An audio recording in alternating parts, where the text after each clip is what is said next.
Perfeitamente. Pronto, a secretaria anota, passa inicialmente, como manda o nosso regimento interno, a palavra ao eminente advogado das apelantes. Doutor Hércules, Vossa Excelência dispõe de até 15 minutos. Perfeito. Excelentíssimo senhor desembargador Francisco Mauro Ferreira Liberato, na pessoa de quem cumprimento todos os demais integrantes desta douta Câmara, em especial o desembargador Emanuel Leite Albuquerque, relator para a matéria que nos traz hoje a esta tribuna. Trata-se do processo 19.0028, 50 de 2018, sendo apelantes Naísa Pessoa dos Santos e sua irmã, Nivanda Pessoa dos Santos, sendo apelada MDD Empreendimentos Imobiliários. A todos os presentes, boa tarde, colegas, ilustre representante do Ministério Público, Defensoria Pública e assessoria. Em tempos de inteligência artificial e de desinteligência ou falta de entendimento entre aqueles que fazem uso ou deveriam da inteligência natural, como bem salientou em certa sessão o nobre desembargador Carlos Augusto Gomes, ausente nesta tarde, em memorável sessão deste douto colegiado. O ser humano é a causa e o fim maior de todo o aparato judicial. Em tempos de automação, nem sempre é fácil destacar tempo, nosso maior bem, para conhecer o caso, o dilema, a dor humana e suas minúcias, buscando aquele vislumbre acerca dos fatos e de como se deram os acontecimentos. Por isso, excelências, eu proponho que possamos imaginar como que extraídas de uma obra de Machado de Assis, duas irmãs que dedicaram a vida a duas coisas, a medicina, né, e aos pais. A medicina, como em tudo mais, ainda é objeto da partilha destas duas irmãs. Essas duas médicas já idosas, né, já caminhando para o final da carreira, mas os cuidados com os pais, elas não partilham mais no casarão do bairro de Fátima, posto que faleceram. Após esse capítulo em suas vidas, decidiram, portanto, dar o próximo passo. E essa relação simbiótica, muito mais do que uma irmandade, é uma relação de completude que se progride e avança ao longo do tempo, e nesta nova empreitada, qual seja a venda do imóvel, não foi diferente. Assim, o antigo casarão, onde as irmãs passaram a vida até então, porque vazio, ficou grande demais. E se me permite a licença poética ou literária, creio que a ausência dos pais tornou aquele espaço um infinito de saudosas memórias. Sendo assim, as duas irmãs procuraram a ajuda de uma amiga que indicou uma corretora de imóveis. Essa corretora, a senhora Maria Deronilce de Souza Nascimento, Cresce 13792, conheceu as irmãs ora apelantes em agosto de 2017. A corretora pareceu ter compreendido bem àquela altura que as irmãs interessavam não só a venda da casa, mas também a aquisição de um apartamento para moradia, e que a operação, portanto, seria do tipo casada, sendo que o casarão seria dado como pagamento ou parte do pagamento deste imóvel novo, o apartamento. Importante salientar que a operação somente seria possível também se o comprador estivesse disposto a aguardar alguns meses enquanto o apartamento novo era concluído pela construtora Mota Machado. Ocorre que entre agosto de 2017 e novembro de 2017, mais precisamente no dia 31 de outubro de 2017, não houve o suporte de um contrato de exclusividade ou de qualquer contrato oferecido por esta corretora ou pela imobiliária com a qual ela se relacionava, e esta relação será esclarecida mais adiante, excelências. Então, havendo quebra de confiança, seja porque o comprador nunca foi revelado, seja porque, segundo informações da corretora, o comprador não estava na praça, também o comprador não concordava em conceder o prazo, e infelizmente o negócio não foi adiante. Então, diante disso, né, diante dessa obrigatoriedade na imediata desocupação do imóvel, a operação não foi adiante. Então, nós devemos observar que o fato de serem médicas ou pessoas instruídas não quer dizer que essas apelantes conhecem como se dá o mercado de corretores de imóveis e imobiliárias, e entre esses também os corretores freelancers, que muitas vezes, em parcerias, oferecem, comercializam, trocam, enfim, é uma relação bastante dinâmica. E menos ainda elas conheceram ou sabiam acerca dos limites de um contrato de exclusividade, né, e da segurança jurídica que advém desse tipo de ajuste. Né? A própria apelada, na sua peça inicial, realmente reconhece essa informalidade, né, da relação que se estabeleceu entre as partes entre o mês de agosto e o mês de novembro de 2017. Pois bem, em fins de outubro de 17, as partes, as irmãs, inseguras com a situação, visto que jamais receberam uma indicação concreta de quem fosse o comprador e, menos ainda, tiveram a segurança na realização do negócio, entenderam por bem retirar o imóvel do mercado. Então, em novembro de 2017, as irmãs desistem da operação, não querem levar adiante, não conhecem o comprador e também não têm mais a relação de confiança inicialmente estabelecida com a Deonilce, que era a corretora que mantinha relações com a apelada. Tudo numa relação de absoluta informalidade, tudo sem contrato, sem qualquer autorização, tá certo? Pois bem, então entre os meses de novembro, entre novembro e fevereiro de 2018, esse imóvel esteve fora do mercado, ele deixou de ser oferecido. Então, as irmãs, nesse meio tempo, pensaram, né, amadureceram e resolveram, desta feita, né, uma vez que houve quebra de confiança e não havia mais qualquer relação ou obrigação contratual, elas decidiram, em 2018, em fevereiro de 2018, contratar, aí sim, em bases sólidas, num contrato de exclusividade pelo prazo de 180 dias, com uma imobiliária de referência, a Lopes Imóveis. Então, a Lopes Imóveis foi contratada para trabalhar esse imóvel na pessoa do corretor Gentil. Senhor Gentil, Barreira Bezerra, Cresce 1248. E depois de 3 meses, essa operação veio, obviamente, a se realizar. Cumpre salientar que foi a Lopes Imóveis que realizou todos os expedientes preparatórios, aproximou as vendedoras do comprador, efetivamente intermediou e concretizou a operação de compra e venda, revelando um grau de profissionalismo e retidão que amparou a expectativa das irmãs. Então, o que aconteceu aqui?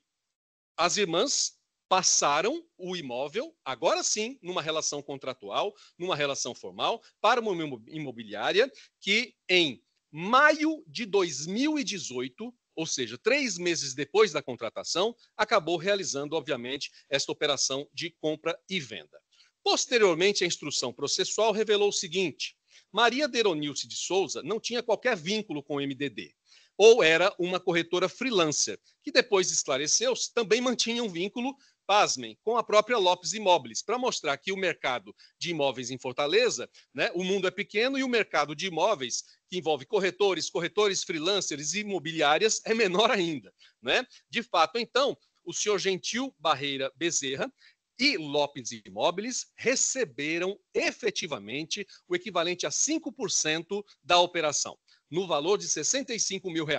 Não é? Receberam a comissão de corretagem pela aproximação, apresentação, intermediação e formalização do contrato de compra e venda. Isso está nos autos das folhas 132, bem delineada essa relação, e também nos depoimentos pessoais das testemunhas arroladas pela própria apelada. Para ser mais preciso, no instante 3 minutos e 55 segundos do depoimento do senhor Gentil Barreira e da mídia 25 minutos e 19. Então, é de se concluir o seguinte: se houve qualquer frustração a um eventual direito da Madre de Deus na relação estabelecida com a corretora Maria Deronilce, esta questão não diz respeito às apelantes. Elas, obviamente, de maneira honesta e de maneira correta, buscaram depois, mediante uma contratação formal, respeitar, obviamente, os termos de um contrato de exclusividade que foi celebrado com Lopes Imóveis e não com o MDD, que nunca teve nenhum nível de contratação com as apelantes. Em resumo, Excelência, até o presente momento nós temos o seguinte: as duas irmãs procuradas pela corretora Maria Deronilce em agosto de 2017. Entre agosto de 2017 e fins de outubro de 2017, a corretora, em parceria, supostamente com a imobiliária apelada, procurou interessados na compra do imóvel. Não havendo êxito nessa intermediação e sem o amparo de um contrato de exclusividade, as irmãs ora apelantes desistiram de manter o imóvel no mercado entre novembro de 2017 e fevereiro de 2018. Em fevereiro de 2018, estando decididas a vender o referido bem, as irmãs contrataram formalmente a imobiliária Lopes Imóveis. Em maio de 2018, a operação de compra e venda finalmente é realizada, mediante a atuação do corretor Gentil Barreira Bezerra. Este corretor, posteriormente, revelou que atuou em parceria não com a imobiliária Madre de Deus, ora pelada, mas com a corretora Maria Deronilce, a freelancer, e que com esta partilhou parte do que lhe coube na comissão de corretagem paga pelas irmãs a imobiliária. Desculpa, Excelência, é que realmente eu acho que eu sou maior do que o tamanho da nossa beca aqui. Dá sim. Desse modo, as irmãs pagam. Eu agradeço. Pronto, muito obrigado, viu? Muito obrigado. Desse modo, as irmãs pagaram a comissão de R$ 65 mil pela venda de seu imóvel, segundo o contrato e recibos que habitam os autos. Em fins de 2018, a imobiliária apelada entendeu por bem cobrar a comissão já paga integralmente pelas apelantes, revelando assim um bis in idem. Então, as provas evidenciam o seguinte, e dessa análise um pouco mais aprofundada, emerge a seguinte revelação, digna mesmo de uma obra machadiana. A pergunta é a seguinte, tendo pago o equivalente a 5% de R$ 1.300.000 no importe de 65 mil, é razoável que as irmãs paguem mais 65 mil à apelada, sem qualquer base legal ou contratual, convertendo assim os 5% em 10 de comissão, por incrível que pareça, e consequentemente os 65 mil reais em 130 mil reais de comissão? Então a pergunta agora é de fato muito importante, né? Se houvesse má fé por parte das apelantes e se as mesmas tivessem conhecimento prévio da identidade desse virtual interessado na aquisição, por que razão elas não procurariam diretamente o comprador para se furtar ao pagamento de qualquer comissão? Não, honestamente buscaram no mercado, elas que não conheciam a identidade deste comprador, o que depois, mais à frente, revelou-se o seguinte, é uma grande empresa, e a empresa comprou não só o imóvel das apelantes, mas comprou o quarteirão inteiro para a construção de um prédio de apartamentos, né? De um prédio de apartamentos. Então, de fato, as provas dos autos, né? Não há um contrato formal ou qualquer tipo de contrato entre as apeladas e entre a apelante, as apelantes e a apelada. A operação de venda casada, embora não tenha sido realizada, depois, durante a audiência de instrução, foi esclarecido que a Madre de Deus efetivamente recebeu a comissão paga pela Mota Machado em relação ao apartamento. Então, o que a apelante, com todo respeito, está buscando aqui é mais do que um bis in idem, é receber não só pela operação da intermediação do apartamento junto à Mota Machado, mas também pela intermediação de uma operação a qual ela não deu cabo, a qual ela não participou. E qual é a prova juntada aos autos desse título? Uma minuta de escritura do ano de 2016. Ora, como é que a escritura do ano de 2016 pode ser aplicada ao caso se Deronilce ela somente captou o imóvel em meados de 2017? Então, obviamente, essa prova não se sustenta como idônea, posto que também unilateralmente produzida. Diante do imbróglio, coube a este patrono pedir, no prazo da contestação, a denunciação à lide. Mas, infelizmente, o magistrado de primeiro grau entendeu de maneira diversa e não trouxe aos autos Lopes Imóveis e os corretores envolvidos no recebimento da corretagem, o que teria resolvido a questão, tendo em vista a parceria que foi estabelecida entre eles e que só veio a cabo ao conhecimento durante a fase de instrução. Então, o que nós temos aqui como principais destaques, né? O senhor Fernando Clímaco, diretor da Madre de Deus, diz que a autorização vigorou entre 60 e 90 dias e que o imóvel não foi vendido neste período. Diz também que a corretora não recebeu nenhuma comissão, segundo o conhecimento dela, porque ela efetivamente não realizou a operação complexa de aproximação, intermediação, formalização, enfim, realização da compra e venda. A corretora Maria Deronilce, ela reconhece que as apelantes em nenhum momento tiveram conhecimento ou foram apresentadas ao senhor Márcio, diretor da construtora Potenza. Então, elas não tinham qualquer conhecimento acerca da identidade desta pessoa que posteriormente veio adquirir pelo intermédio da Lopes Imóveis. Na verdade, todos nesse meio se conhecem, os corretores, as imobiliárias, é realmente, como eu digo aqui, um universo pequeno e que ele foi revelado aqui numa verdadeira aula, né, do senhor da testemunha arrolada, né? Ricardo Belchior, da Lopes Imóveis, que explicou como é que funciona, inclusive, a partilha desse valor. Também, de maneira surpreendente, o corretor gentil, Barreira Bezerra, reconhece que, posteriormente, porque trabalhava com essa mesma freelancer, acabou repassando parte desse valor para esta pessoa através de um cheque, não é? Enfim, a relação ela é de alguma complexidade, a prova testemunhal ela é especialmente didática a esse respeito, não é? E, de fato, revela os bastidores da operação, como ela se deu, né? Como ela aconteceu. Então, eu não vou me alongar, já vou objetivando e peço para ser interrompido, Excelência, porque senti a falta aqui daquele cronômetro que a gente fica Ah, aqui tem, pronto. Então me cabe ainda 1 minuto, esse minuto será precioso, né?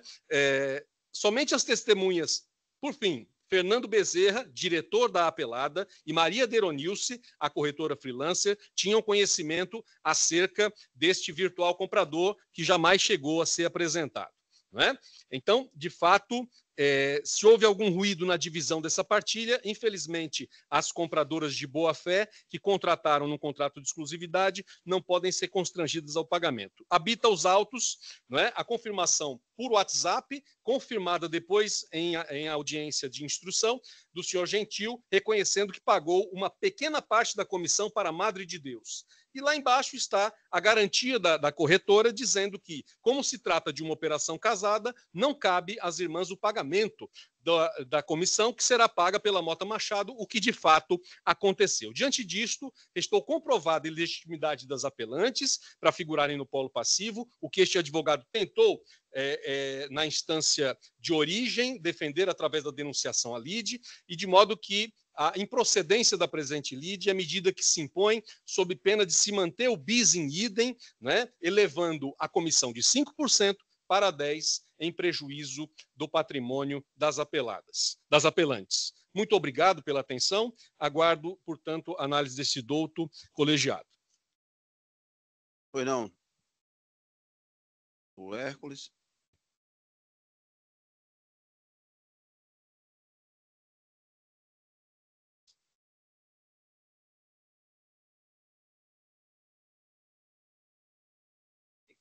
Pequena em uns e grande em outros, né?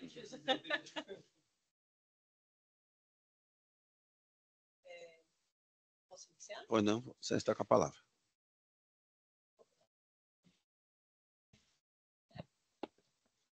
Obrigada. Bem, boa tarde a todos. Boa tarde, excelentíssimo doutor Mauro Liberato, em nome de quem cumprimento os seus pares, né, doutor Manuel Leite Albuquerque, e virtualmente doutor José Ricardo Vital Patrocínio, doutora Maria Regina, excelentíssimo membro do Ministério Público, da Defensoria Pública também, que está aqui de forma virtual, servidores do Judiciário, meus nobres colegas, incluindo o doutor Hércules, né, com quem divido a palavra aqui nessa tribuna. Boa tarde a todos. Bem, como o doutor Hércules fez já um breve resumo, né, dos fatos, acredito que eu posso pular algumas partes, mas atentando aí para um breve introito que talvez seja necessário.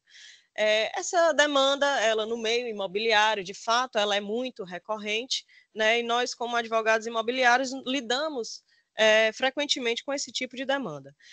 Trata-se de uma ação de cobrança ajuizada pela MDD, que se nome fantasia, né, Madre de Deus, em desfavor das irmãs Naísa e Nirvanda, que na qualidade que funcionam, né, na qualidade de devedoras do serviço de corretagem que foi prestado à época para a venda de um imóvel localizado no bairro de Fátima, e que, com o fruto dessa venda, ou até mesmo compondo uma compra que se sucederia de um apartamento. Então, o serviço de corretagem contratado à época disse respeito, desembargador Mauro, à venda dessa casa e posterior à aquisição de um imóvel, né? Então, em outubro de 2017, ali mais ou menos no segundo semestre desse ano, a Madre de Deus foi procurada pelas partes para que pudesse fazer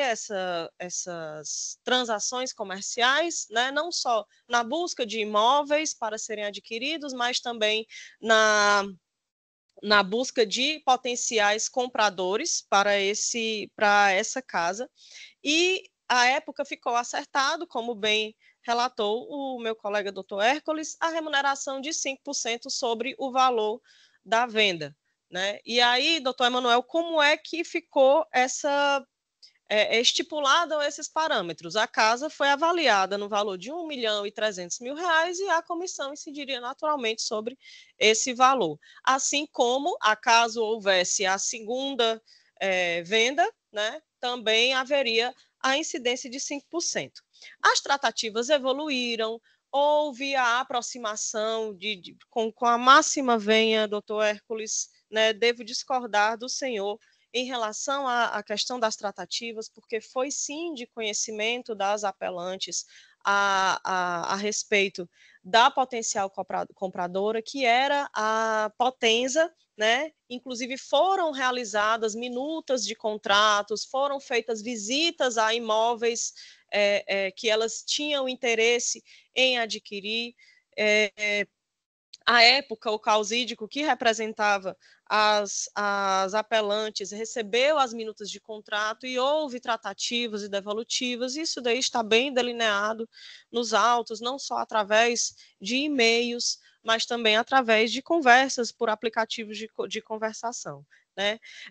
Após algum período, ao final, já descambando aí para o final do ano de 2017, as apelantes solicitaram o recolhimento da documentação, que, por sinal, abro aqui o parêntese, que a senhora Deronilce, que era a corretora, ela atuava de forma exclusiva para a Madre de Deus, né, à época dessa contratação.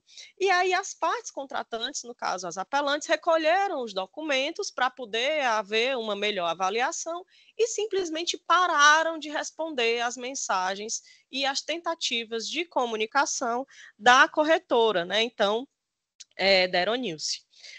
O que aconteceu? No ano seguinte, a empresa Madre de Deus, ora apelada, teve acesso à matrícula do imóvel e, para sua infeliz surpresa, descobriu que o imóvel havia sido vendido nos exatos termos que outrora havia sido minutado o contrato de compra e venda. Portanto, a casa em questão, localizada no bairro de Fátima, foi vendida pelo valor de R$1.300.000 à construtora Potenza, que era exatamente a potencial compradora que havia sido aproximada através da Madre de Deus, né? Verificada, ultrapassada toda a fase de instrução processual, com análise não só das provas documentais, mas, sobretudo, das provas testemunhais, o que verificou o juízo de piso foi pela total procedência da demanda autoral, tanto é que, peço venha para ler aqui uma parte do dispositivo, que ele julgou o feito totalmente procedente para condenar as ora apelantes solidariamente ao pagamento de comissão de corretagem no valor de R$65.000, acrescido dos juros de 1% ao mês e correção monetária pelo INPC a partir da citação. Fixou, ao final, honorários advocatícios de 10% sobre o valor da condenação. As promovidas, ora apelantes, interpuseram a apelação que está sendo julgada por este tribunal e insistiram nas alegações de que não tinham conhecimento a respeito do potencial comprador, né, que não houve a intermediação da corretora em relação aos compradores, e o cerne, a questão central aqui do processo é exatamente essa, diz respeito à atuação do corretor na concretização do negócio jurídico. Dessa forma, excelências, o entendimento do STJ é o de que a comissão de corretagem ela não será devida se, por um ato do corretor de imóveis, o negócio não se concretizar. O que não foi o caso dos autos. Aqui, em verdade, né, quando os fatos eles são alheios à atuação do corretor e o negócio ele se concretiza, ou seja, aliás, quando ele não se concretiza, a prestação do serviço ela se consumou, porque a prestação do serviço de corretagem ela diz respeito a todo esse caminho que ele faz para que, no ato da assinatura da minuta ou da escritura de compra e venda, se houver a desistência do negócio, o trabalho dele foi prestado. Então, é sim devida à comissão. Ou seja, se o contrato preliminar ele não se converte em definitivo por um fato alheio à atuação do corretor, o que temos aqui é que a prestação do serviço está consumada. Então, deve o profissional ser remunerado pelo desempenho do seu trabalho. Nesse sentido, a atuação imobiliária, ela fica demonstrada a partir dos seguintes fatos, que vou pensar do processo, né, para que eu não me estenda de forma desnecessária. A corretora da Aeronilce, né, que é de acordo com o senhor, as apelantes, né, ela recebeu a comissão, né, ela, na verdade, visitou, fez a visita de imóveis, ela fez o registro fotográfico, pesquisou, colheu assinaturas e na ficha de captação, né, e ela trabalhou esse imóvel de forma bem intensa através da Madre de Deus, que era para quem ela prestava esses serviços. Então, repisando, as cópias dos e-mails, as imagens via WhatsApp, que estão todas as folhas 23 a 63 dos autos, provam a atuação imobiliária da apelada na intermediação desse negócio, o que é reforçado, doutor Emanuel, pela troca das minutas de contrato de compra e venda entre as partes. E aí eu chamo a atenção de Vossas Excelências para a prova testemunhal. A senhora Maria Deronilce, ela confirma que realizou a captação do bem no minuto 1 minuto e 20 segundos do seu depoimento, que se encontra as folhas 268 dos autos, ela afirma que trabalhava exclusivamente, né, também junto à imobiliária Madre de Deus, isso ela afirma no minuto 16 minutos e 25 segundos do seu depoimento, e desculpe, a parte 1 minuto e 20 segundos é quando ela fala que realizou a captação do bem. Pois bem, ela falou que posteriormente houve a desistência e ela concluiu pela desistência do bem da venda do imóvel, quando as apelantes se negaram aliás, pararam de responder às suas mensagens. E aí ela confirmou também que a negociação foi feita por uma outra imobiliária, que se chama Lopes Imóveis. Doutora Gabriela, pois não? Só um momentinho, por favor. Pois não, excelência. Que a desembargadora Regina me reportou que agora não está conseguindo ouvi-la. Opa. O meu microfone aqui está ligado. Tá. Oi? Como? Bado Zé Ricardo, você está ouvindo bem a eminente advogada? Normal. Em alto e bom som. Eu também estou ouvindo. Não, advogada Regina. Foi a senhora. Advogada Regina, você não está ouvindo, né, eminente advogada? Eu acho que ninguém. Nem está me ouvindo. Desembargador Mauro? Pois não? Sou o Ives, assessor da desembargadora Regina. Ela não está conseguindo ouvir ninguém aqui da sala. Então é isso. Peça para o obséquio para ela sair do sistema e entrar novamente. Ok. Só um minutinho. Já, eu estou com medo de... Está ouvindo, advogada Regina? A gente escuta ela, né? Eu perdi boa parte da sustentação, mas não tem problema não, que eu conheço a história. Agora, o senhor está me ouvindo, desembargador Mauro? Estou. Ouvindo e vendo bem. Eu não lhe escuto. Está ouvindo agora? Mas eu li o processo. Vossa Excelência me ouve agora? Apesar de eu não votar, eu conheço a história. Eu não estou ouvindo o senhor. Eu não estou ouvindo o senhor. Não, o Ives peça para o obséquio, a desembargadora Regina. Vou tentar sair e voltar. Pois não, a gente aguarda, desembargadora Regina. Está aqui meu positivo aqui. Né? Pronto, vamos aguardar, viu, doutor? Sim, senhor.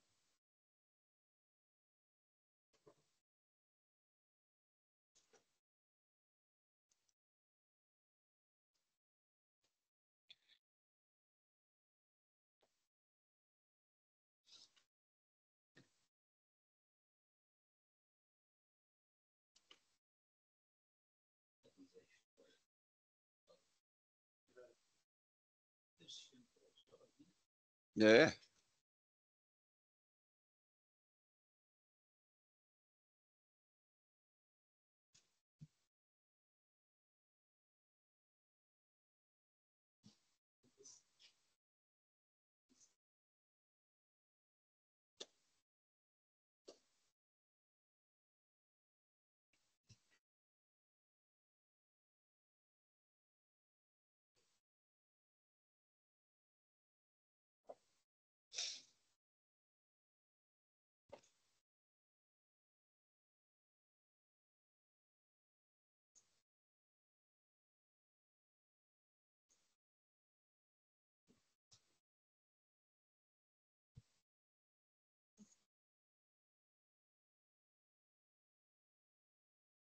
R$ 191.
Pronto. Voltei. Consegue me ouvir, Excelência, agora? Deu certo? Sim, consigo. Deu certo. Tá ótimo. A Bom. doutora, eu não sei de onde eu recomeço, Excelência. Doutora, porque eu conheço o caso, eu li o processo e o voto. Tá certo. Se você quiser reiniciar, tem Não, direito. Está me ouvindo? Isso aqui da parte das testemunhas. Sim, tem muito. Estamos ouvindo bem, doutora Regina. Você ficou muito tempo aí, parou em 5 minutos, né? Pronto, pode continuar, desembargador. 12h30? Ah, não, foi bem mais, desculpe. 12h30. 12h30. Eu já estou me encaminhando aqui para o final, então eu vou só repisar aqui rapidamente a questão das provas testemunhais, tá? Até também para eu recapitular aqui meu raciocínio. Claro, agradeço a compreensão de fato. dos doutores. Bem, além das provas documentais, né, que diz respeito às cópias dos e-mails, mensagens de WhatsApp, que revelam as trocas de minutas de contratos de compra e venda entre as partes, inclusive intermediada pelo advogado das apelantes à época, né? Nós temos aí que as provas testemunhais, e aí eu menciono especificamente a senhora Maria da Aeronilce de Souza, que era a corretora responsável pela intermediação, assim como a testemunha também mencionada pelas apelantes, Gentil Barreira, que ele foi o corretor imobiliário da imobiliária Lopes Imóveis. E é importante que a própria construtora, isso o senhor Gentil afirma, que a própria construtora Lopes Imóveis, Lopes Imóveis afirmou que a Potenza informou que parte da comissão referente àquela compra e venda seria recebida pela Madre de Deus, mas por uma decisão que não se sabe o motivo, acabou sendo paga integralmente para o corretor à época a revelia total da atuação da hora apelada. E aí, excelência, é importante a gente repisar que o serviço de corretagem, ele não se limita ele não se limita só à venda, né? Existe todo um prelúdio que é feito através da procura de imóveis, através da elaboração de minutas e etc. Inclusive, o próprio contrato de compra e venda do imóvel que foi adquirido paralelamente, no caso do apartamento, foi elaborado e enviado também ao advogado das recorrentes, né? Então, estas, apesar de na época terem dado como certo o negócio, simplesmente deixaram de responder às mensagens da corretora Madre de Deus. E aí, posteriormente, como bem também ressaltou o meu nobre amigo, né, doutor, meu causídico colega, que de fato houve sim o recebimento de parte da comissão de corretagem, mas dessa vez repassada pelo grupo Mota Machado, porque, doutor Emanuel, eles reconheceram sim que houve a intermediação. Então, no caso, estamos falando de duas comissões de corretagem. A primeira referente à venda da casa e a segunda referente à aquisição do apartamento. O grupo Mota Machado, né, agiu de forma muito correta e ética na medida em que repassou a parte que incumbia à Madre de Deus a sua comissão de corretagem, referente aos apartamentos ao apartamento que foi adquirido. Inclusive, esta demanda não diz respeito à cobrança de comissão de corretagem do apartamento, mas a comissão de corretagem referente à venda da casa que se localiza no bairro de Fátima. Então, até respondendo a alguns questionamentos que as apelantes fizeram, né, a respeito de não conhecerem o dono da Mota Machado à época, né, da aquisição, em que houve a aproximação delas através da Madre de Deus, de fato, no mercado imobiliário, sobretudo quando se trata de uma empresa do porte da Mota Machado, jamais existe a aproximação efetiva do comprador com o dono, né? Existe toda aí uma equipe de incorporação e aquisição e gerenciamento de novos negócios que intermedia isso daí, seja através dos seus corretores, seja através dos profissionais que lá atuam, e que esse contrato ele só é, em última instância, encaminhado os responsáveis pela sua assinatura, e que em momento nenhum a gente sabe que no mercado imobiliário a parte lida diretamente com o dono da empresa. Isso daí realmente é um cenário pouquíssimo provável de se acontecer. E aí, nesse momento do julgamento, eu me valho de um brocardo jurídico, que é o de que o mal pagador paga duas vezes. Então, não estamos falando aqui de bis in idem, mas nós estamos falando de um pagamento que foi feito de forma errônea. Quando isso acontece, não existe o bis in idem, até porque a parte que prestou o serviço não pode ser penalizada pelo mal pagador. Então, excelências, finalizo aqui a minha fala, pedindo para que seja conhecido, mas negado provimento ao apelo das partes recorrentes. E assim o faço, cumprimentando vossas excelências, agradecendo a atenção de todos e rogando para que a melhor decisão seja adotada por este tribunal. Muito obrigada. Pois não, doutora Gabriela, passa a palavra ao eminente relator, doutor Emanuel. Pois não, senhor presidente, cumprimento aqui o doutor Hércules, Sarah do Amaral, e também a doutora Gabriela de Araújo Farias, por suas sustentações orais. Senhor presidente, eu vou procurar ser bem ao ponto mesmo, bem objetivo. Essa senhora Deronice de Souza, Maria Deronice de Souza, aí por volta de agosto de 2017, ela, em nome dessa MDD Empreendimentos Imobiliários, ela fez todas as tratativas necessárias para a venda desse bem. E como bem disse até a doutora advogada, os vendedores, né, eles disseram que não iam ter mais interesse, né, da venda da casa, que seria a venda de uma casa para depois a venda de um apartamento. Pois o gravita aqui sobre a questão da venda da casa. Eles depois acabaram descobrindo que tinha sido vendido através de uma outra empresa, né, através da Potência, né, e que essa Lopes Imóvel que teria feito a captação. Né? Então, não há nenhuma dúvida. E tem aqui o vendedor, parece que é assim, o Gentil. Gentil. Ele fez aqui, prestou um depoimento aqui bem confuso, entendeu? Bem confuso. O que é que ele diz aqui? Elas procuraram a Lopes, né? Lopes mesmo, e deixaram o imóvel à venda com eles em exclusividade, porque disseram que não tinha nenhuma empresa trabalhando naquele momento. Ora, mas tinha, né? Havia trabalhado, né?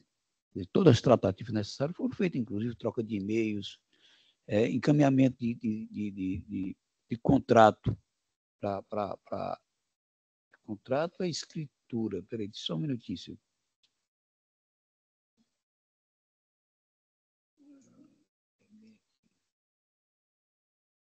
Mais não. Só Depoimento dele. viu, né? Solicitaram do expediente, né? Pronto, enfim, esse Gentil. Cabeça, digamos assim, Pronto, enfim, esse Gentil que captou o imóvel, como já falei, ele estava começando a ler depoimento dele. É bem confuso, entendeu? Aqui, portanto, a audiência do juiz não fosse usar o desconto tal de cheques, me estimula o seu Gentil, no entanto, do. Aqui.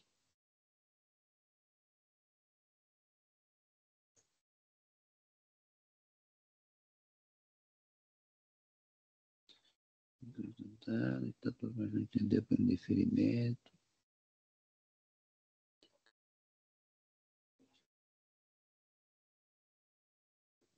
Pronto. Tá aqui, ó, o que diz aqui a testemunha que o senhor Ricardo Belchior. Que Gentil captou imóvel, não lembro do dono da Potência, ter comentado sobre tratativas contra imobiliária, não passou informações nenhuma para Gentil sobre a Potência. Dizia que a comissão deveria ser rateada, não lembro dessas situações. Certo? E, enfim, o que eu digo aqui? Daqui não vejo a necessária valoração nesse depoimento último apontado, que é do seu Gentil. Pelo contrário, a testemunha se mostra confusa sobre quem passou a informação e não sabe sequer para quem deu o cheque, não havendo, portanto, indício plausível para deferimento do pleito. Enfim, senhor presidente, eu não vejo nenhuma dúvida com relação à postura aqui dessa senhora Deronice, trabalhando junto a SMD, MDD e empreendimentos imobiliários, né, com relação ao direito dessa senhora de receber aquele 5%, né, o valor da corretagem. Né? E, enfim, é dentro disso. Houve as tratativas, né, troca de e-mails, tudo que seria necessário para isso. Logo depois se tomou conhecimento que foi vendido pelo mesmo preço para uma outra empresa, que foi a Potência. E é isso, e é como eu voto, senhor presidente, conhecendo e desprovendo o recurso. Pois não, desembargador Emanuel. Na sequência, voto eu. E eu, como de costume, cumprimento o doutor Hércules e a doutora Gabriela. Fico profundamente satisfeito. Estava até comentando aqui com o eminente procurador, o doutor Léo Brossard, das judiciosas, né, competentes, não é, esmeradas sustentações orais. Agradeço bastante mesmo, aprimora também os nossos julgamentos, né? Faz com que a gente tenha cada vez, desembargador Emanuel, colegas, mais cuidado, né? Que nós já temos muito, né? Mas para tentar aqui, como sempre tentamos e fazemos o máximo possível para entregar uma boa justiça, né?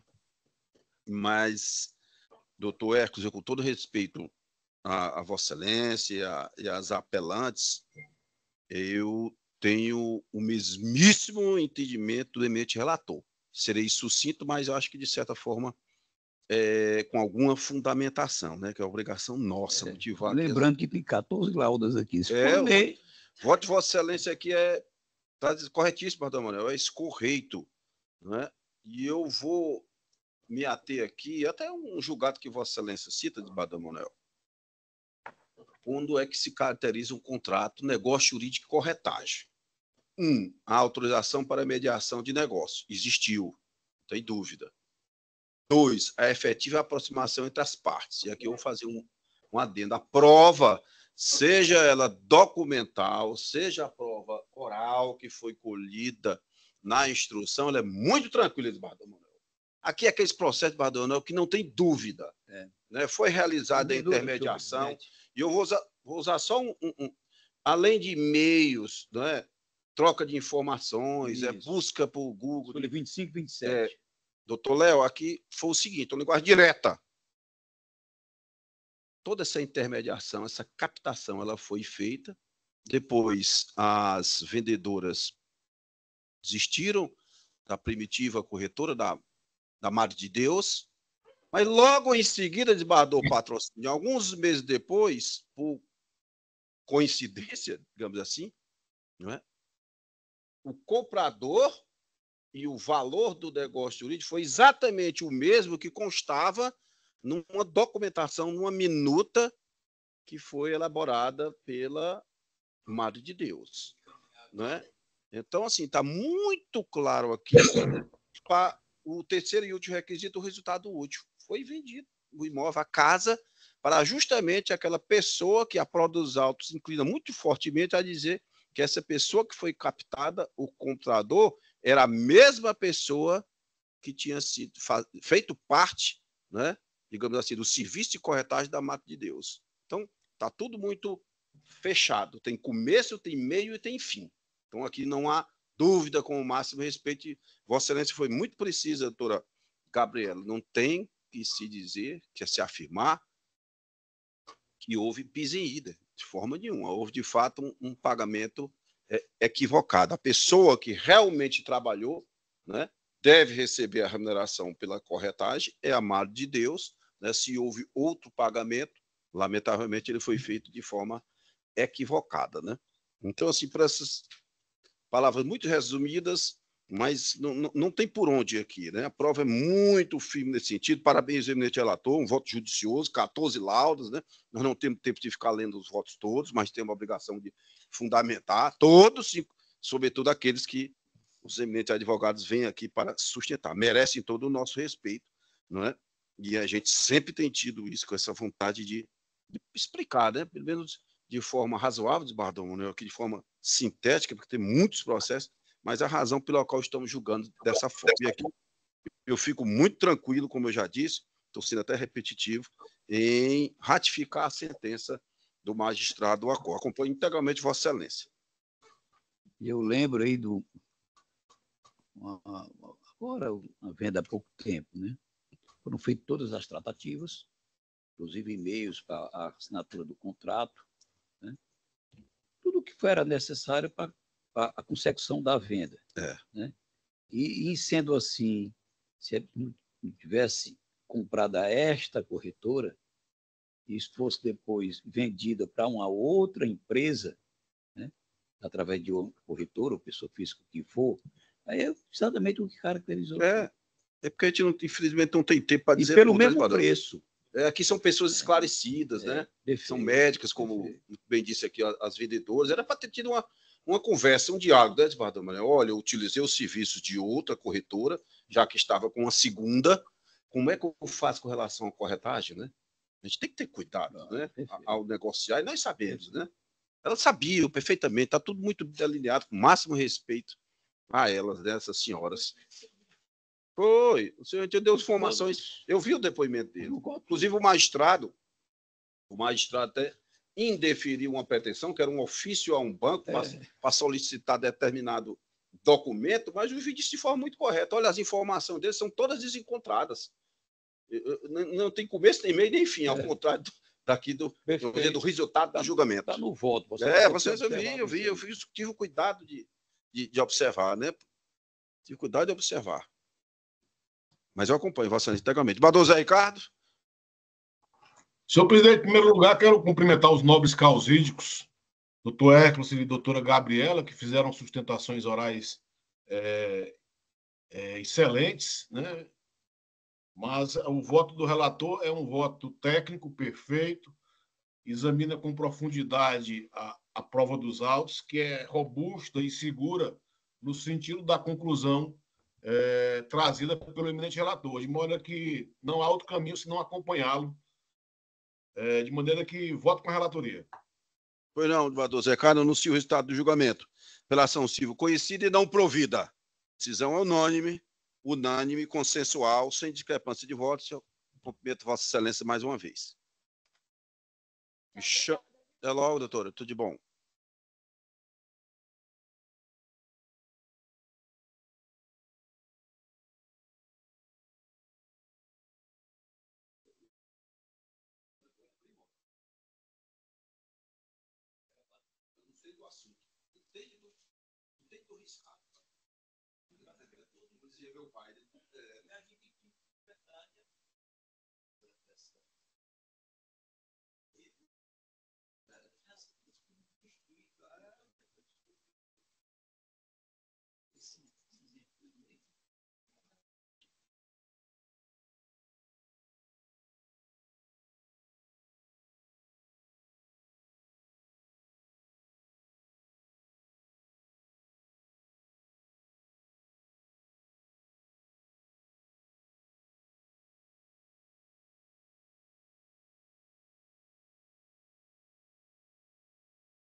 Ricardo?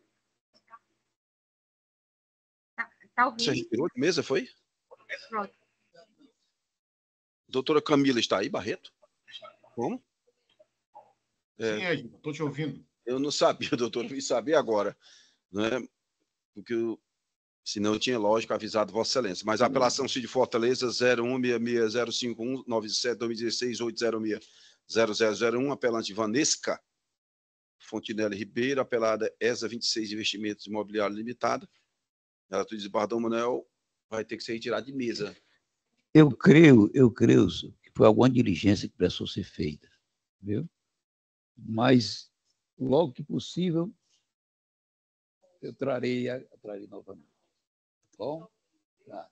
Peço desculpa a Vossa Excelência, porque eu não sabia se não teria avisado desde o começo da sessão, porque Vossa Excelência está aqui desde o começo, né?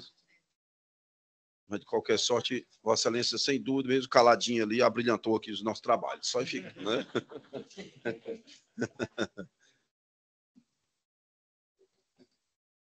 Então, vamos prosseguir. Julgamento adiado. Número 7. Aí tem o 12. Número 12, apelação civil de Santa Quitéria. Perante o Banco do Brasil S.A., apelada Terezinha Braga Farias, apelada Ana Paula Farias da Silva, apelada Espólio de Antônio Marculino Neto. Relator de Bardão Manuel, número do processo 020-10-10-92-2022-806-0160. Requeriu sustentação oral, apelada Ana Paula. Eu acho que cabe as duas perguntas. Através da doutora Beatriz Pereira Nunes. Boa tarde, doutora, tudo bem? Boa tarde, excelente. Número 12. Só um conto eu localizo aqui, doutora. Recurso conhecido, destruído. Doutora Beatriz, é sempre um prazer tê-la aqui conosco, né? Doutora Beatriz, pelo sistema do voto provisório, o recurso está sendo conhecido e não provido, né? Então, portanto, o resultado do julgamento favorece também a constituinte de Vossa Excelência, que é a Ana Ana Perfeito. Paula. Terezinha Ana Paula.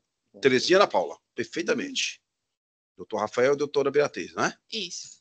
E a sentença está sendo confirmada, não é? Inclusive, houve majoração da verba honorária de 10% para 11%, e eu indago se Vossa Excelência declina. Eu declino a sustentação. A Câmara agradece, anota a Secretaria e anuncia o resultado do julgamento. Apelação civil conhecida e não provida, unânime. Julgamento Obrigada, consensual. Boa Ou nada, tarde, doutora. boa tarde, bom Nesse trabalho. caso, infelizmente, eu não Boa posso tarde. adiantar o julgamento, né? Tem que aguardar mesmo. Tá certo? É porque o voto é provisório. Eu sempre gosto de dizer, o que vale é aqui, às vezes. Né? Chama de julgamento da apelação CID Fortaleza, é o 8. Apelante Caixa de Previdência Social do Banco do Nordeste do Brasil, CAPEF. Apelado Cristóvão Tavares de Souza, relatoria do nosso decano, vagador Leite, Albuquerque. No do processo 0516382283-2011-8060001. A CAPEF requeriu sustentação oral através da doutora Lilian Daniela Nascimento de Oliveira, OAB 27.265, Ceará. Boa tarde, doutora Lilian, tudo bem? Boa tarde, Doutora desembargadores. Lilian, fazia tempo que não andava por aqui, né, doutora? Sim, fazia. Mas eu me recordo a fisionomia de Vossa Excelência. Passada, a última Pois não, apresentação. seja muito bem-vinda mais uma vez. Doutora Lilian, Vossa Excelência pode passar direto para a sustentação oral? Sim, Sem leitura do relatório? sim. Então, Vossa Excelência está com a palavra. Boa tarde, novos desembargadores e Boa relatores. tarde. Boa tarde a todos presentes. A CAPEF ingressou com a apelação em virtude da ação que foi julgada improcedente. Vou fazer um breve resumo do processo para que seja entendido.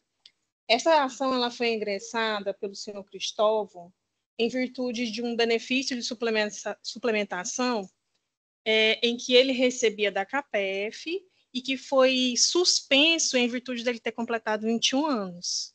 E, de acordo com o regulamento da CAPEF, os artigos 10, inciso 1b, 12, 1 e 76, ao completar 21 anos, automaticamente o benefício é cancelado, é suspenso.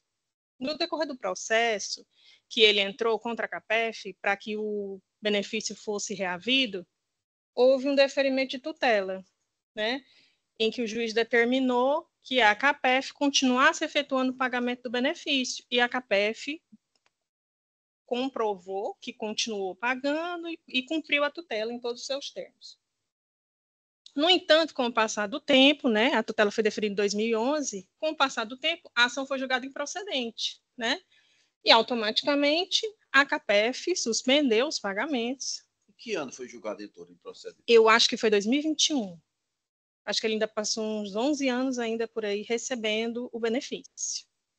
Quando a ação foi julgada improcedente... Mesmo a lei dos 24, desculpa estar interrompendo Vossa Excelência. Foi ele recebeu? Mesmo a lei dos 24, que ele pediu de 21 para 24, não foi isso? Ele pediu... Não, foi deferido em 2011 a tutela. Não, Vossa Excelência pode prosseguir. Desculpe, viu? Não costumo interromper, mas só algumas informações. Quando foi julgado improcedente, né, automaticamente a CAPEF suspendeu o pagamento. Perfeito. Só que nós apresentamos um embargos, alegando que ele deveria devolver o que ele recebeu do benefício durante todo esse período. E a sentença dos embargos julgou improcedente o pedido de devolução. Então, a nossa apelação é justamente demonstrando que houve o pagamento em que ele recebeu indevidamente e, caso não seja deferido, vai ser infringido os termos do artigo 300, parágrafo 3º do CPC, né, e o 884 do Código Civil, enriquecimento ilícito, né, porque ele vai continuar com o valor sem ter tido o direito, porque a ação foi julgada improcedente. Então, a nossa apelação é nesses termos, essa é a sustentação oral. Pois não, doutora. Eu passo, então, a palavra ao eminente relator, desembargador Emanuel. Pois não, senhor presidente. Cumprimento Vossa Excelência pela sustentação oral. Bem, senhor presidente, a matéria é bem simples. Pois não, desembargador. Não estamos seguindo aqui Chamou aqui, eu respondo. o tema. Chamou. desembargador presidente, desembargador Zé Ricardo Vidal Patrocínio.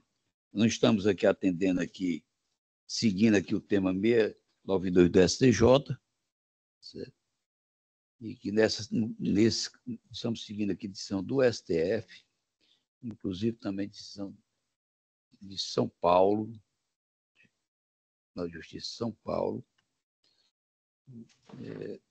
no sentido de que não havendo má-fé, né? Não existindo que se eu gosto de falar que a parte tem agido adredemente, entendeu? Não há o que se falar em devolução. Em síntese, seria dentro disso aí. Ele pretendeu, conseguiu essa tutela, que completou 21 anos, iria permanecer até os 24 anos, né? Ou então até concluísse a faculdade dele, estava ligando de administração, coisa assim, né? E o Excelência já teve acesso, mas o Zé Ricardo também já teve. Nós temos uma pauta bem extensa, certo? Então, o ponto é esse aqui. O Superior Tribunal de Justiça diz: a reforma da decisão que antecipa a tutela obriga o autor da ação a devolver os benefícios previdenciários devidamente recebidos.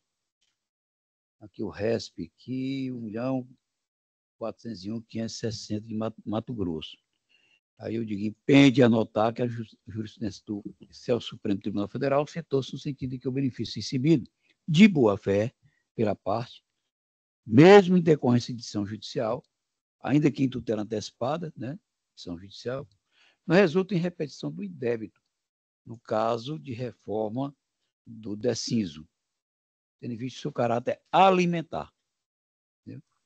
E aqui eu estou citando, nesse sentido, como gosta de dizer o desembargador Patrocínio, nesse caminhar, né? Citando aqui a decisão do ministro Roberto Barroso, de 2015, natureza alimentar do benefício, se bem de boa-fé, em decorrência de decisão judicial, tutela antecipada e revogação, devolução. Então, lá no final aqui da fala do ministro, não está sujeito à repetição de indébito em razão do seu caráter alimentar. E tenho aqui do ministro Alexandre de Moraes, também nesse sentido de que é dispensada a repulsão ao erário de versos alimentares e civil de boa-fé. Aí vem a questão do distinguish, que o Excelência tanto gosta de falar, né? Esse também é um entendimento dos tribunais pátrios, havendo ainda um distinguish sobre o tema, segundo o Tribunal de São Paulo, que entende pela inaplicabilidade do tema 692 e cita várias decisões aqui de São Paulo. Enfim, também aqui é mais ou menos extensa, um laudo, como gosta de observar sempre o nosso caso Augusto, né? Eu estou mantendo a decisão. O incêndio desprovendo recurso, sentença mantida, senhor presidente, é como voto. Pois não, senador Manuel.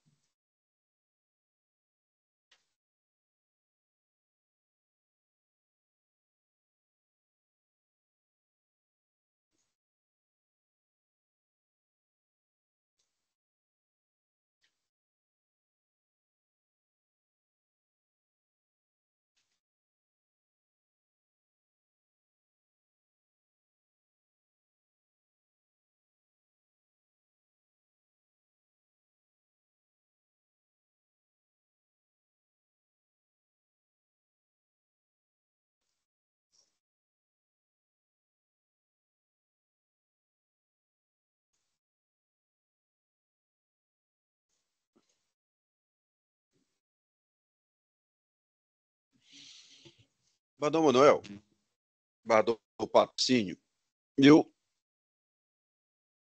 Badão Manuel, Vossa Excelência com o eminente relator,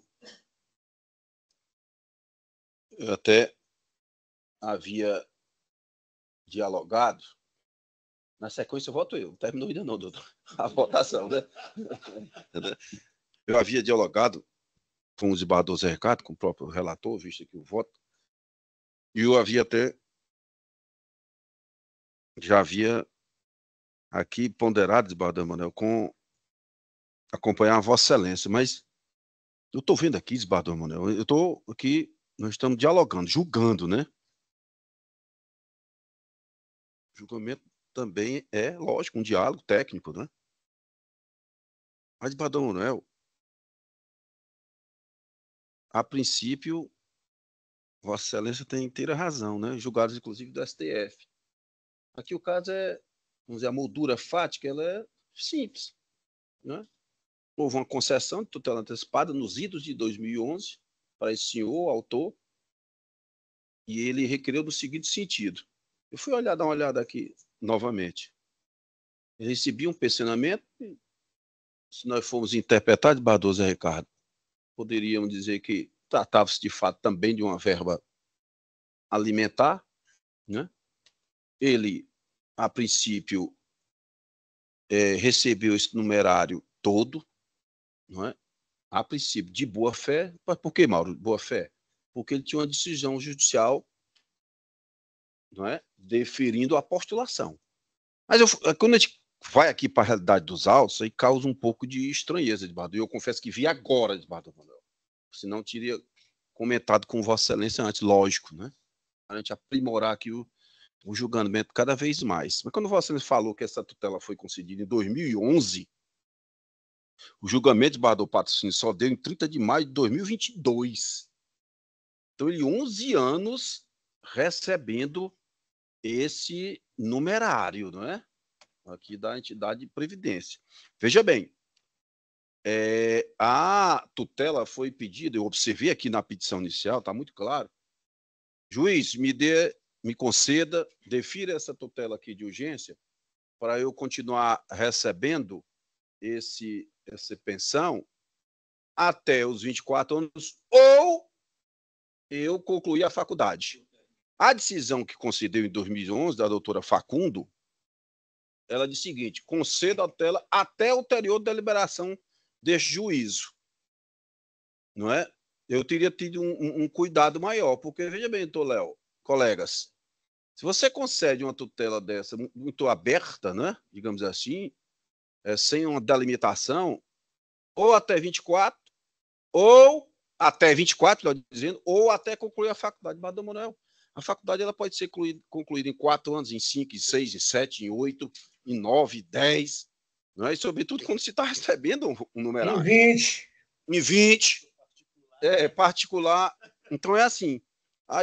E aí a juíza não deu nenhuma coisa nem outra, digamos assim, até ulterior deliberação. Essa ulterior deliberação, ela só veio à tona aqui em 30 de maio de 2022, quando o magistrado sentenciante, já, o doutor Zainito, apreciou os embargos de declaração. Eles não devolve porque está de boa fé. Mas veja bem, será, colegas, que com essa moldura fática aí durante todos esses anos, não é, quando eu peço ao juiz até 24 anos, então ele tinha 21 quando pediu, quando saiu a sentença ele já tinha, eu estou 32 anos.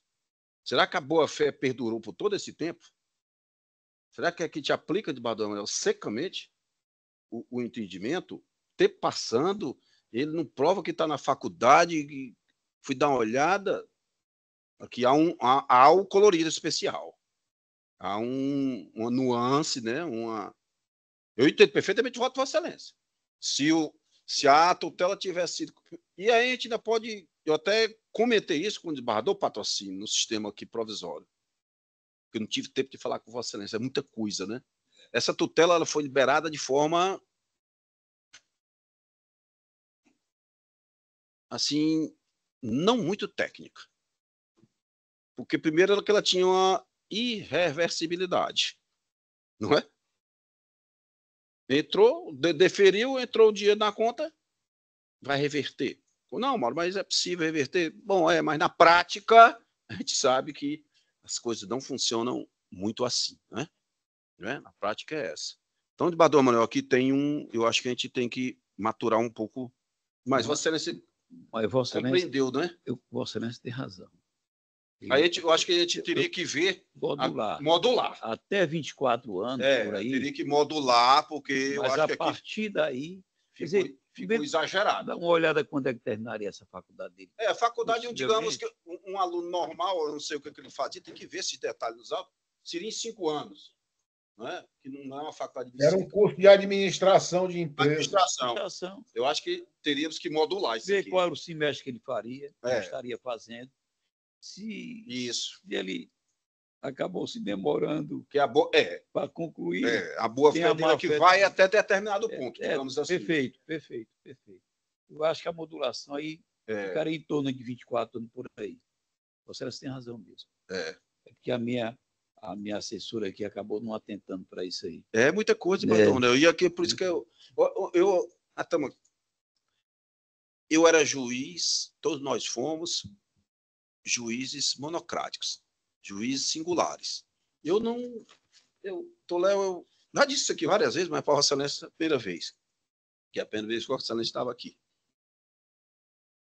Eu não botava muita fé, confesso eu, em sustentações orais. Hoje eu tenho um pensamento totalmente diverso disso. É muito importante. É muito importante. Porque eu dizia, eu tinha aquela visão pequena de Barra do Zé Ricardo, ainda diminuta. Olha, voto previamente, não vai mudar, mas hoje, depois de vários anos de julgamento colegiado lá do TRE, e aqui, a gente vê a importância da sustentação oral. Aí toca num ponto, 2011 foi deferida, e eu fui ver aqui 2020. Então, é muito importante. Hoje eu tenho plena convicção que é essencial. No meu gabinete, eu faço assim: o que um escreve, 2 tem que ler. Porque até na leitura eu sei o que eu quero dizer, mas às vezes não está bem, né? Exatamente. Eu sei o que eu quero dizer, mas às vezes eu não escrevi, não, a compreensão não é fácil. Então eu digo, 2 leem porque assim, para ver como é o entendimento. Então, tudo que um faz, 2 leem para dizer, não é isso, para eu entender, pronto. Porque é muita. Exatamente. Exatamente. Então, de Barra da Manuel, então, Vossa Excelência. Tira de mesa, de Barra da Manuel.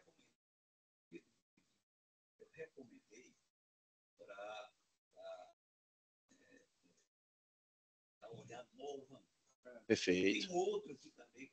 É normal. Pegar num ponto, né? Então, fazer essas pequenas explanações, diálogo aqui entre os jogadores. Bador Emanuel, retira de mesa. De acordo, Bador Zé Ricardo?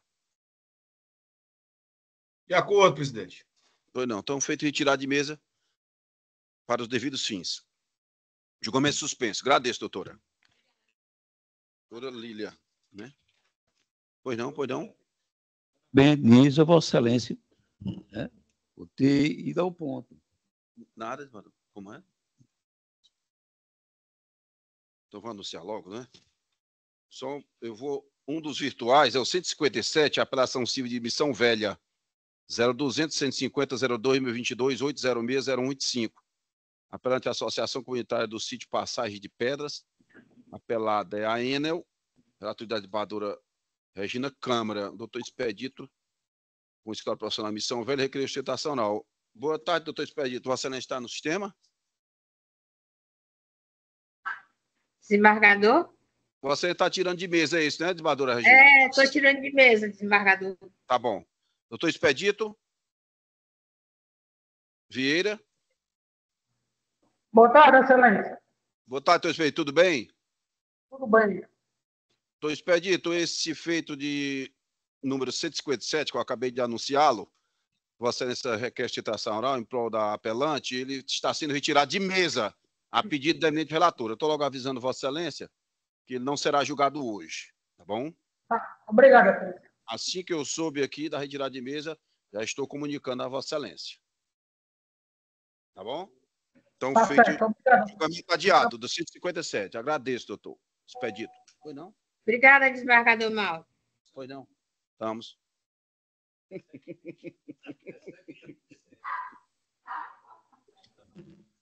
Colegas, vamos dar um intervalo de 10 minutos.